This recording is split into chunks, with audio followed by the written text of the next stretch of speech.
Mayor Frey. Thank you, Mr. President, members of the City Council. I'm not here today because I think that this is the best first issue for this council to tackle. I'm not here because I have expertise in foreign relations or diplomacy. I'm a mayor. I'm also a Jew. And I'm here because our city needs unity right now. We need to be taking care of our people, all of our people. And this proposed resolution, the first proposed resolution, misses the mark. I support a ceasefire. I support a return of hostages.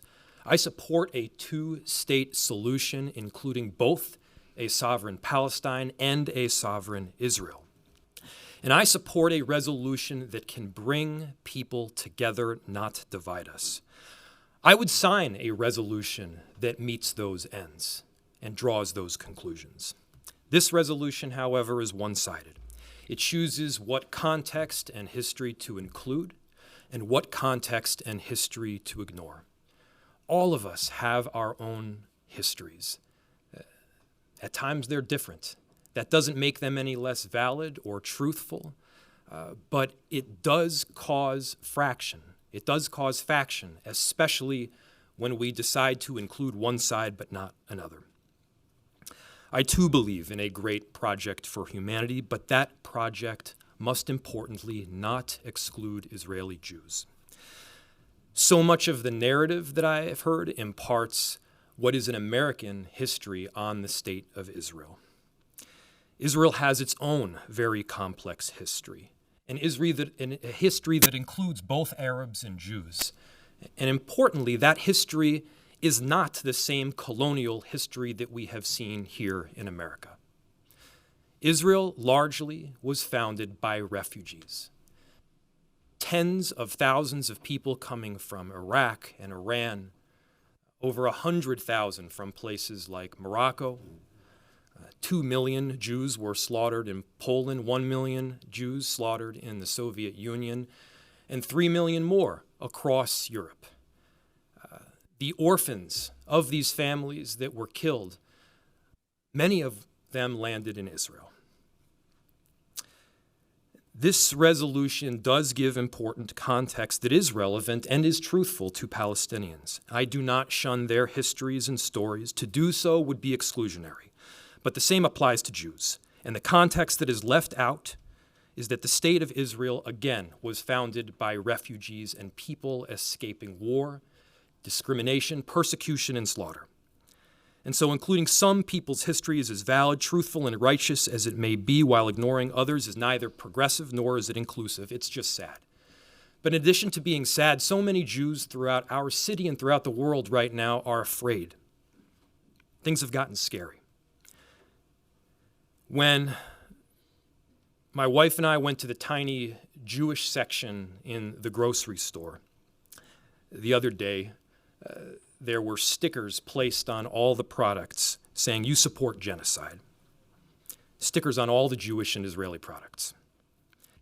I've seen photos and videos of council members standing in front of signs reading, quote, "USA is occupied by Zionists more than Palestine," which is a centuries-old trope.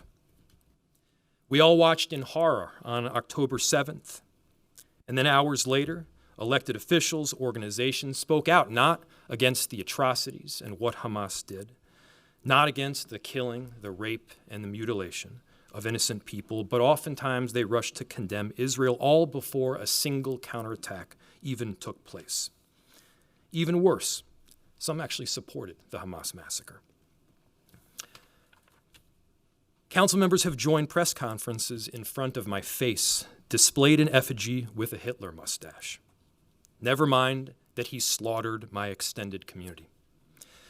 Jews have been harassed at meetings, chased into elevators. My temple has been targeted with hate. My friends have been horrified by the blatant anti-Semitism and Islamophobia spread online.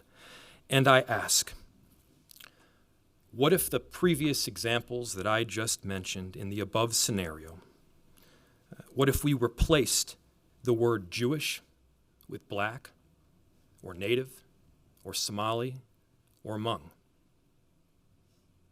What if I wasn't a Jewish mayor, but a black or a Muslim mayor? I hope that we as a body would stand up then, and we as a body should be standing up now. Many Jews are fearful right now, and a one-sided Minneapolis resolution only raises that fear. You can be pro-Israel and pro-Palestine. I am. You can be pro-Israel and anti-Netanyahu. I am. You can, of course, criticize the Israeli government without being anti-Semitic. I often do. And of course, you can criticize Hamas as a terrorist organization, which the proposed previous resolution fails to do, while also standing up for the Palestinian people.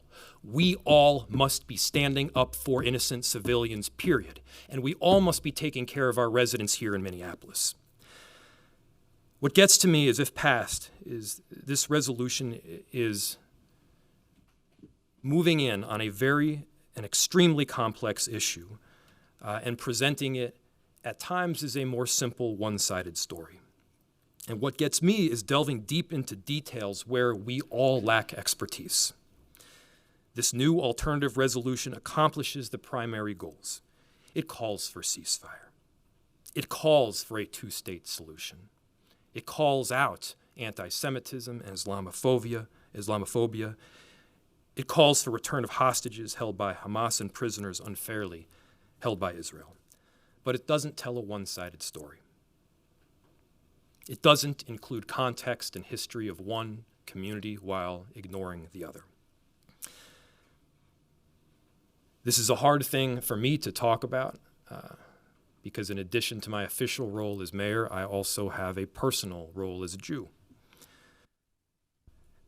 You all have your vote, and you all can choose how to proceed. My ask is that you do so with both an eye for peace and also an eye for uniting our city.